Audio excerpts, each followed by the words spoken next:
Hello there, my fourth hour filmmaking class. I want to tell you a little story that involves sex scenes in movies. I was 6 years old, living in Canton, laying down on my living room couch. My father was on a chair in the back of the room, and we're watching an action movie. I was too young to remember what this action movie was, but I hear it was pretty good. Now, this action movie had a love interest, and this love interest was female, and the action hero was male, as I was 6, so the times were, pretty heteronormative. And so, being a love interest with an action hero, they did some things, and my little 6-year-old eyes saw these things on the TV, because, movies play on the TV quite a lot.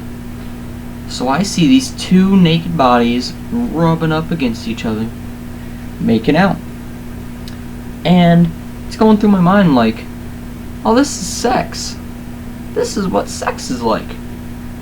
That's not so bad. Is that how babies are made? Making out naked? Huh. Well, I didn't learn that wasn't sex until I was about 12. And then I was like, oh, alright. So now I knew what was going on whenever the scenes came. So there was many other times we would go to Family Video and rent a movie. It'd be a good movie. You'd be watching it as a family, my whole family in the room.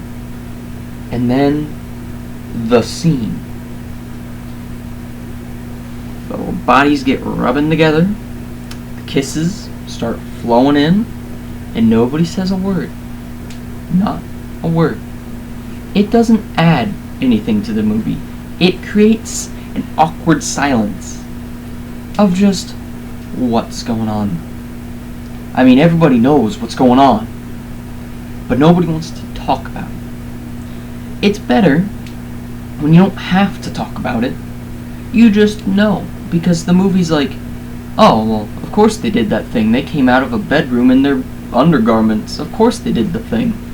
And you're just like, they did the thing. Good for them. Not so much when you can see it, and not even like fully see it, which would be especially awkward in a family situation. Not so much in a friend situation, not at all by yourself. But that has some other weird ways of going about looking at it. So then you also have the movie theater situation. I'll use Team America World Police, that my older sister saw in theaters because she thought it would be pretty funny. Now, Team America World Police is a comedy movie, kind of parodying the gung-ho America attitude about fighting terrorists in America, but it uses puppets. And these puppets, at one point in the movie, do indeed have sex. And it's a lot of sex. And it's kind of for comedic effect.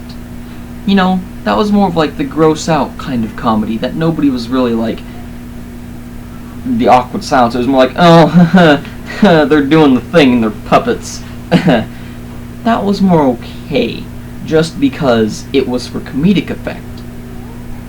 And, it was done alright and it wasn't real people. That's something I haven't seen before, and I hope I never do see. Then there's maybe this situation. You're at your friend's house, watching a good movie, the sex scene comes on, and you're sitting there with your friend, and you're either like, oh hey, that's kinda hot, or you're just kinda like, another awkward silence, but it's not as bad, because it's your friends, they're not really judging you. I mean, they can't really judge you, they're watching the same movie. Or their parents come by. Then they're judging you. I mean the parents. They're looking at you with disgust. Like, this is what my kids are watching with their friends. Well, shame on them. So, why do we keep putting sex scenes in movies when we can just imply it? Or make an adult film, even though that's not recommended, as you'd get a lot less views and a lot less money in the box office. But, that's my question for you, my fourth hour filmmaking class. Why not just make it implied sex scenes and save everybody an awkward situation? This has been Clint. Thank you for listening, and I hope the audio wasn't too terrible. This is a really old laptop, so have a good day, everybody.